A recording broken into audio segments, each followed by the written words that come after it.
ఇద్దరొక్కటిగా మారేటి మధురమైన క్షణము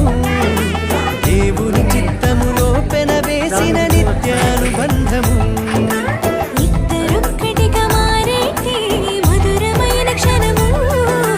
దేవుని చిత్తములో పెనవేసిన నిత్యానుబంధము వివాహమన్నది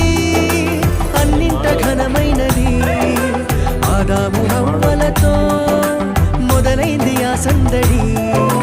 వివాహమన్నది ఘనమైనది ఆదాము హవ్వలతో మొదలైంది ఆ సందడి ఇద్దరొక్కటిగా మారేటి మధురమైన క్షణము దేవుని చిత్తములో పెనవేసిన నిత్యానుబంధము ఇద్దరొక్కటిగా మారేటి మధురమైన క్షణము దేవుని చాలా